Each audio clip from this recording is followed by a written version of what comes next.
S, வீடு, schools, hotels, store room இங்கெல்லாம் partition wall கட்டணும்னாலும் இப்போ பில்டிங் போனஸோட first choice Renocon Rapid Wall Panels. 2010 Congress இணைய தயாரா இருக்காரு.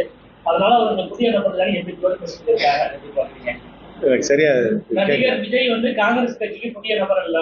2010லயே அவர் வந்து தேர்தலுக்கான முயற்சிகள் இணைக்கிற முயற்சிகளா இருந்தது. அதனால எங்க கட்சிக்கு அவர் புதுசு இல்ல, புதுசு ஒன்றுல இருந்து சொல்ல வர்றாங்க. சரி, நல்ல அறிமுகமான நபர் தானே. புதிய நபர் அல்லன்னு சொல்லும் பொழுது ஒரு அதிகமா நல்ல பெரிய பிரபலமான நடிகர், அதனால எல்லாருக்கும் அறிமுகமானவர். அந்த அளவுக்கு தான் நான் பாக்குறேன். காங்கிரஸ் கட்சியோட எந்த விதமான ஃபார்மல் ரிலேஷன்ஸும் அவருக்கு முன்னாடி இருந்தது கிடையாது. மாதிரி நான் ஒரு செய்தி கேள்விப்பட்டிருக்கேன். ஒரு காலகட்டத்தில் இளைஞர் காங்கிரஸ்ல ஏதோ செயல்பட வேண்டும் என்று அவர் விரும்பினதாக ஒரு சந்திப்பு நடந்ததாக நான் கேள்விப்பட்டிருக்கேன். ஆனால் அதோட ஒரு ஃபார்மல் ரிலேஷன்ஷிப்பும் ஒன்றும் காங்கிரஸோட எந்த காலத்துல இருந்தது. ஏற்கனவே விஜயோட காங்கிரஸ் கட்சி கூட்டணி பேசுவாரு வைரலா பேசப்படுற அந்த மாதிரி அந்த டயத்துல இப்ப ஜோதிமணி பேசுறது நம்ம எனக்கு தெரிஞ்சதை சொல்றேன். நான் எனக்கு தெரிஞ்ச வரைக்கும் எந்த விதமான அதிகாரப்பூர்வமான பேச்சுவார்த்தையும் வேற எந்த கூட்டணியோடும் எங்களுக்கு கிடையாது. நாங்க திராவிட முன்னேற்ற கழக கூட்டணியில, இந்தியா கூட்டணியில உறுதியாக இருக்கிறோம். இதுதான் என்னை பொறுத்த வரைக்கும் அகில இந்திய காங்கிரஸ் கட்சியோட நிலைமை. இதுல எல்லா கட்சியுமே முடிகிற வரைக்கும் எங்கேயும் பேசுறதா சொல்லுவாங்க. காங்கிரஸ் எனக்கு தெரிஞ்ச எந்த பேச்சுவார்த்தையும் நடக்கலைங்க. எனக்கு தெரிஞ்ச வரைக்கும் நாங்க இந்தியா கூட்டணியில தான் இருக்கிறோம். உறுதியாக திராவிட முன்னேற்ற கழகம் தலைமையிலான கூட்டணியில் தான் காங்கிரஸ் கட்சி அங்கம் வகிக்கிறது.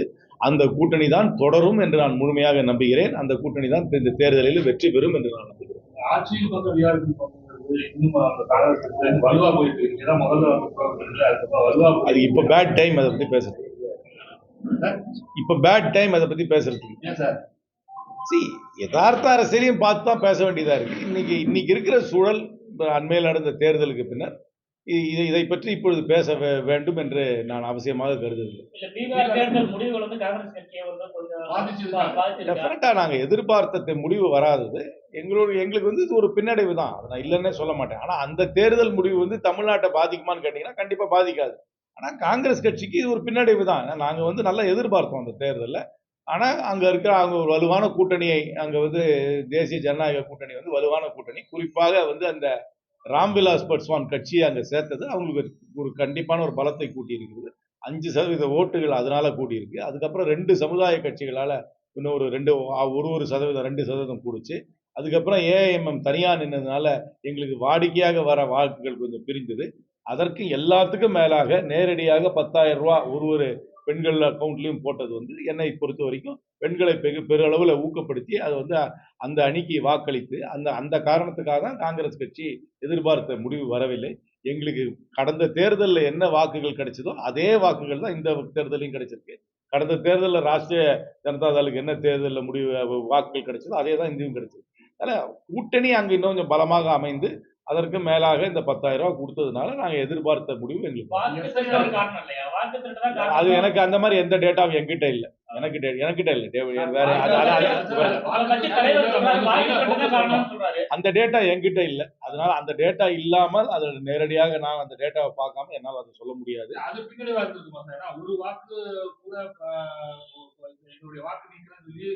அதான் சொல்றேன். எனக்கு வாக்கு நீக்கப்பட்டதாக எனக்கு எந்த டேட்டாவும் என்கிட்ட கிடையாது. நான் பீகாருக்கு நேரடியாக நான் செல்லவில்லை. நான் அந்த பிரச்சாரத்தில் கலந்து கொள்ளவில்லை. அதனால அதை பற்றி யாராவது சொன்னார்கள் என்றால் அது அவர்களை தான் கேட்க வேண்டும். எனக்கு எந்த விதமான டேட்டாவும் என்கிட்ட கிடையாது. ஒரு தவறான பாதைக்கு செய்யாறுல இருக்கிற குளறுபடி, அதனால வருகின்ற பாதிப்பை பற்றி அவர் முன்வைத்திருக்கலாம். ஆனா என்னை பொறுத்த வரைக்கும் பீகார் தேர்வு முடிவுகளை நான் என்னுடைய சிந்தனைக்கு, என்னுடைய அறிவுக்கு என்ன தோன்றுகிறது என்றால், கடந்த முறை ராம்விலாஸ் பாஸ்வானுடைய கட்சி அது எல்ஜேபி தனியா நின்னாங்க. தனியா நின்று 5% ஓட்டு வாங்கினாங்க. இந்த முறை அவர்கள் பிஜேபி கூட்டணியில சேர்ந்து நின்று 29 சீட்ல நின்று 22 சீட்ல ஜெயிச்சிருக்காங்க. அந்த 5% வாக்கு அப்படியே அந்த அணிக்கு போயிருக்கு. அதுக்கு மேலாக இன்னும் 2 சமுதாய கட்சிகள், ஆளுக்கு ஒரு சதவீத வாக்குகள் இருக்கிற கட்சிகள் அந்த பக்கம் போயிருக்கு. 7% வாக்குகள் அவங்களுக்கு கூட வந்திருக்கு. அதுக்கு மேலாக எப்பவுமே வாடிக்கையாக ஏஎம்எம் தனியா நிற்கும். இந்த தடவையும் தனியாக நின்னாங்க. அதே மாதிரி எங்களுக்கு வர வேண்டிய சில வாக்குகள், நாங்கள் எதிர்பார்த்து இருக்க வேண்டிய வாக்குகளை சிதைத்தார்கள். அதற்கு எல்லாத்துக்கும் மேலாக இந்த 10,000 ரூபாய் ஒரு அக்கௌண்ட்லயும் 10,000 ரூபாய் கொடுத்ததுனால என்னை பொறுத்த வரைக்கும் மகளிர் ஓட்டு கொஞ்சம் கணிசமாக அந்த பக்கம் போயிருக்கு. இந்த காரணத்துக்காக தான் என்னை பொறுத்த வரைக்கும் தேர்தல் முடிவுகள் இந்த இந்த வகையில வந்து பீகார் தேர்தல்ல வந்து தேர்தலுக்கு முன்னாடி பீகார் 4 மாசத்துக்கு முன்னாடி கட்சிகள்லாம் சிதறந்து கிடந்தன. பிஜேபி ஒரு கூட்டணி கட்சி, சிராக் பாஸ்வானா இருக்கட்டும், அமன்ஜியா இருக்கட்டும், எல்லாருமே இருந்தது. ஆனா அதெல்லாம் ஒருங்கிணைச்சு மிகப்பெரிய பலம் பொருந்திய கட்சியா பிஜேபி கொண்டு இல்ல. அதே முயற்சியை காங்கிரஸ் வந்து தவறி விட்டது. கூட்டணியை இணைக்கும் குறிப்பா வந்து ஓவைசியை கொண்டு வந்திருக்கலாம், அமன்ஜியை கொண்டு வந்திருக்கலாம். சிராக் பாஸ்வான் வந்து நிதிஷ்குமாரோட கடைசி வரையும் போராட்டத்துல தான் இருந்தாப்ல. அந்த பணியை வந்து காங்கிரஸ் ஒழுங்கா செய்யாதனால இதே பெரிய இவ்வளவு பெரிய தோல்வி. மத்தியில ஆட்சியில இருக்கிறதுனால பிஜேபிக்கு ஒரு அட்வான்டேஜ் இருக்கு. கட்சிகளை வந்து இழுக்கிறதுக்கு, வசீகரப்படுத்துறதுக்கு அவங்களுக்கு ஒரு கையில வந்து பெரிய பல யுக்திகள் இருக்கு. நாங்க மத்தியில ஆட்சியில இல்லை, அதனால பல யுக்திகள் எங்க கையில இல்லை. அதையெல்லாம் அவர்கள் நன்றாக பயன்படுத்தி கொண்டு ஒரு பெரிய கூட்டணி அமைச்சிருக்காங்க. அவங்க பெரிய கூட்டணி நீங்க சொன்னது போல இந்த சிதைந்து கிடந்த கட்சிகளை எல்லாம் ஒன்று சேர்த்ததுனாலதான் அவங்க வெற்றி பெற்றாங்களே ஒழிய எங்கள் வாக்கு எந்த விதத்திலும் குறையவில்லை. 24 தேர்தலில் தமிழகத்துல வந்து விஜய் வந்து மெயின் ஃபேக்டரா இருப்பாரு அப்படின்னு தகவல்லாம் சொல்றாங்க. அவருக்கு 15-20% வரைக்கும் போகும் அப்படின்னு சொல்லி ஒரு லேட்டஸ்ட் சர்வேலாம் ஒரு சர்வே எடுத்து அது வந்து திமுக கூட்டணிக்கு வந்து பின்னடைவு ஏற்படுத்தும். என்னுடைய அனாலிசிஸ் என்னுடைய அனாலிசிஸ் சொல்றேன். நான் முதல்ல இருந்தே சொல்லிட்டு இருக்கேன், உங்ககிட்டே சொல்லியிருக்கேன். விஜய்க்கு கணிசமான வாக்குகள் வரும் என்பதை முழுமையாக நான் ஏற்றுக்கொள்கிறேன். ஆனா அந்த வாக்குகள் சீட்டுகளாக மாறாது. மும்மனை போட்டி நடக்கும் பொழுது இந்தியா கூட்டணி, திராவிட முன்னேற்ற கழக கூட்டணி வெற்றி பெறும் என்றுதான் என்னுடைய அரசியல் கண்ணோட்டத்தில் நான் பார்க்கிறேன். சரி, சீமானி சரி 3.5 முனையம் போட்டின்னு வச்சுக்குவோம். 3.5 முனைன்னு வச்சுக்குவோம். அந்த 3.5 முனை போட்டியில என்னை பொறுத்த வரைக்கும் இந்தியா கூட்டணி, திராவிட முன்னேற்ற கழக தலைமையிலான கூட்டணி வெற்றி பெறும் என்றுதான் நான் நம்புகிறேன். இதுதான் என்னுடைய பொலிட்டிக்கல் அனாலிசிஸ். வாக்குகளே சீட்டுகளாக மாறும் என்று சொல்லவே முடியாது. வாக்குகள் வரலாம், ஆனால் சீட்டுல வர இன்னைக்கே ஏத்துக்கிறேன். விஜய் கட்சிக்கு கணிசமான வாக்குகள் கண்டிப்பாக வரும். காங்கிரஸ் கட்சிக்கு பல்வேறு மாவட்டங்கள் பிரச்சனை. புதுக்கோட்டையில கூட எஸ்ஐஆர் போராட்டத்துக்கு புதுக்கோட்டை மாவட்ட காங்கிரஸ்காரங்க போல, கன்னியாகுமரி போல எல்லாம் திமுக மதிக்கலைங்கிறாங்க. அப்போ இது குறித்து திமுக தலைவரோட பேசுறீங்களா? காங்கிரஸ் கட்சியினர் அவமதிக்கப்படுறதா நினைக்கிறீங்களா? காங்கிரஸ் கட்சிக்கு 1967 பல வருத்தங்கள் இருக்கு. இதுலயும் இந்த வருத்தத்தையும் வேணா சேர்த்துக்கலாம். அதனால அந்த வருத்தமெல்லாம் போக்க வேண்டும் என்றால் போக்க வேண்டிய இடத்துல இருக்க வேண்டியவங்க செய்யணும். அந்த மருந்தை நான் கொடுக்குற மருந்தை சாப்பிட்றதுக்கு காங்கிரஸ் கட்சி ரெடியா இல்லை. அந்த இடத்துக்கு நீங்க வர்றதுக்கு வாய்ப்பு இருக்கா? வாய்ப்பு என்னை பொறுத்த வரைக்கும் இருக்காது. இல்ல ஏற்கனவே சொல்லி நீங்க வாய்ப்பு கொடுத்தா செய்யறேன்னு சொல்றேன். நான் வாய்ப்பு கொடுக்க மாட்டாங்கன்னு எனக்கே தெரியும். ஏன்னா நான் கொடுக்குற மருந்து சாப்பிட்றதுக்கு யாரும் ரெடியா இல்லை. உங்க அப்பா பெரிய போஸ்டிங்ல இருந்து அவருக்கே கொடுக்கலையே என்னைக்குமே. அவருக்கும் கொடுக்கல, அவருக்கு கொடுத்ததே இல்லை, எனக்கும் கொடுக்க மாட்டாங்கன்னு நான் முழுமையா நம்புறேன். முயற்சியெல்லாம் எடுக்க முடியாது. நியமன பதவியில போய் என்ன முயற்சி பண்ண முடியும்?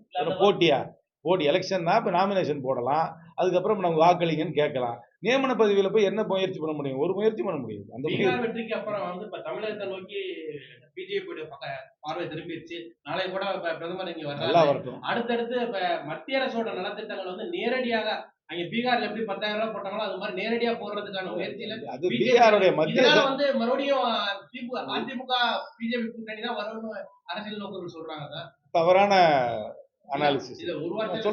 சொல்றேன், நான் எக்ஸ்பிளைன் பண்றேன். ஒரு மாநிலத்தில் நடக்கிற தேர்தல் முடிவுகள் இன்னொரு மாநிலத்தை பாதிக்காது. அப்படி பார்த்தா கர்நாடகாவில் நாங்கள் ஜெயிக்கிறோம். கர்நாடகாவில் ஜெயிக்கிறதுனால காங்கிரஸ் கட்சி தனியாக தமிழ்நாட்டில் ஜெயிக்க முடியுமா? ஜெயிக்க முடியாது. பார்டர் ஸ்டேட் தான். பாண்டிச்சேரியில கட்சி வலுவா இருக்கு. அந்த பாண்டிச்சேரியில ஜெயிக்கிறதுனால தமிழ்நாட்டில் ஜெயிக்கிறோம். ஒரு ஸ்டேட் எலெக்ஷன் இன்னொரு ஸ்டேட்டை பாதிக்கவே பாதிக்கும். இப்ப நீங்க 3 தடவை சொன்னீங்க சார், 10,000 ரூபாய் போட்டதுனால 10,000 ரூபாய் போட்டது நலத்திட்டங்களை கொடுக்க போறாங்க. அதனால சொல்றேன் நான் வெற்றி வாய்ப்பு. 10,000 ரூபாயை சென்ட்ரல் கவர்மெண்ட் டைரக்டா ஒரே ஒரு ஸ்டேட்டுக்குலாம் கொடுக்க முடியாது.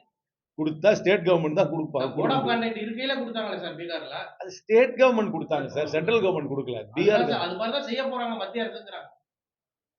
மத்திய அரசு ஒரே ஒரு ஸ்டேட்டுக்கு பணம் கொடுத்தா இந்தியா முழுக்க கொடுக்கணும். மத்திய அரசு ஸ்டேட் கவர்மெண்ட் தான் கொடுக்கலாம். திராவிட முன்னேற்ற கழக அரசு கண்டிப்பாக கொடுக்கறதுக்கு வாய்ப்பு இருக்கிறது. அதனால நீங்க திருப்பி புரிஞ்சுங்க, பீகார்ல கொடுத்தது வந்து ஸ்டேட் கவர்மெண்ட் தான் கொடுத்தாங்க, சென்ட்ரல் கவர்மெண்ட் கொடுக்கல. அதனால சென்ட்ரல் கவர்மெண்ட் கொடுக்கல. அதே மாதிரி தான். அதனால இப்ப வந்து கோவை மதுரை மெட்ரோ ரயில் திட்டத்தை வந்து மக்கள் தொகை காரணம் காட்டி மத்திய அரசு ரத்து பண்ணிருக்காங்க. நான் வந்து மெட்ரோக்கு பெரிய ப்ராப்பரண்ட் கிடையாது. எல்லா ஊருக்கும் மெட்ரோ தேவை கிடையாது. நான் திருச்சிக்கே மெட்ரோ தேவையில்லைன்னு நினைக்கிறவன் நான். மெட்ரோ வந்து எல்லா ஊருக்கும் தேவை. பெரிய பாப்புலேஷன் டென்சிட்டி இருக்கிற ஊருக்கு தான் மெட்ரோ தேவை. இல்லாவட்டி மெட்ரோன்றது பெரிய செலவு பண்ணி அதுக்கு ஒரு இந்த மாதிரி இவ்வளவு பெரிய மெட்ரோ, அது மெட்ரோனால என்ன அர்த்தம், பெரிய பெரிய சிட்டிக்கு தான் அது தேவை. மற்ற எல்லா ஊருக்கும் மெட்ரோ தேவையில்லை. அதோட மற்ற வழி இருக்கு. அர்பன் டிரான்ஸ்போர்ட்டை இம்ப்ரூவ் பண்றதுக்கு, ரோடை இம்ப்ரூவ் பண்ணி பஸ் வசதியை இம்ப்ரூவ் பண்றதுக்கு நிறைய வழி இருக்கு. எல்லா ஊருக்கும் மெட்ரோ போடணும்னு அவசியம் கிடையாது. என்னை பொறுத்த வரைக்கும் தமிழ்நாட்டில் சென்னையை தவிர வேற எங்கேயும் மெட்ரோ தேவை கிடையாதுன்னு தான் நான் நினைக்கிறேன். டெல்லி பாம்பிளாஸ்ல நம்ம ஏற்கனவே அந்த இடத்துல இருந்து நயனகம் புல்லட் கண்டுபிடிச்சிருக்காங்க. அது வந்து ராணுவ மத்திய ரிசர்வ் படைகள் பயன்படுத்தக்கூடிய சொல்றாங்க. அந்த இடத்துல வந்து அந்த குண்டுகள் வந்து பறிமுதல் செய்யப்படுறது பல சந்தேகங்கள் ஏற்படுறது நம்ம பார்க்கலாம். இது ஒரு என்கொயரி தான் பண்ணணும். இது அரசாங்கத்துக்கு தான் இந்த முழு விவரம் இருக்கும். நமக்கு வரதெல்லாமே ஏஷியன் தான். இது வந்து ரொம்ப இந்த மாதிரி ஒரு தீவிரவாத தாக்குதல் தலைநகரில் நடந்து ரொம்ப நாள் ஆகிப்போச்சு. இவர்கள் எப்பவுமே வந்து பீத்திக்குவாங்க பிஜேபி. நாங்கள் ஆட்சிக்கு வந்தப்புறம் இந்த மாதிரி தீவிரவாத தாக்குதல் நடந்தது. ஆனால் இது ஒரு சூசைட் பாம்பு நடந்திருக்கு டெல்லிக்குள்ளேயே. அதுவும் சாந்தினி சவுக்குன்றது ரொம்ப பிஸியான மார்க்கெட். அதனால இது வந்து மத்திய சர்க்கார் தான் விளக்கம் கொடுக்கணும். எப்படி ஒரு செக்யூரிட்டி பிரீச் இப்படி ஆச்சு, இன்டெலிஜென்ஸ் ஃபெயிலியர் என்ன ஆச்சு, அவங்களுக்கு கிடைச்ச இந்த ஆர்டிஎக்ஸ்லாம் எங்கேருந்து வந்துச்சு, இந்த நீங்கள் சொல்கிற மாதிரி இந்த புல்லட் எல்லாம் வந்து ஏன்னா ராணுவ கிடங்குல இருந்து வந்துச்சான்றதுல அவங்க தான் சொல்லணும். அதை நிச்சயமாக நாங்கள் பாராளுமன்றத்தில் எழுப்போம். ரைட்டா? தேங்க்யூ. தப்பு சார் நீங்க சொன்னது. மத்திய சர்க்கார் கொடுக்கல சார். பிரேக்கிங் ஒன்றும் சொல்லலையே. எல்லாரும் உங்க வாக்க வீணாடி கிடையாதுறீங்க. எல்லாருமே இப்போ எஸ்ஐஆர் சீரியஸா எடுத்துக்கிட்டு உங்க வாக்கை வந்து பதிவு பண்றதுக்கு எல்லா முயற்சியும் எடுத்துக்கொள்ள வேண்டும். ஜனநாயக நாடுகள்ல ரொம்ப குறைவான நாடுகள் தான் ஜனநாயக நாடு. ஜனநாயகத்தில் நமக்கு கொடுக்கப்பட்ட உரிமையை நம்ம வீணடிக்க கூடாது. எல்லாரும் மெனக்கெட்டு அவருடைய வாக்குகள் சிதறாமல் காணா போகாமல் இருப்பதற்காக சேர்த்துக்கொள்ள வேண்டும். ஊருக்கு சம்பந்தம் இல்லாதவர்கள் வெளியூர்ல இருந்து இங்க வந்து ஒரு டெம்பரரியா ப்ராஜெக்ட் வந்தவங்களை கண்டிப்பாக சேர்க்க கூடாது.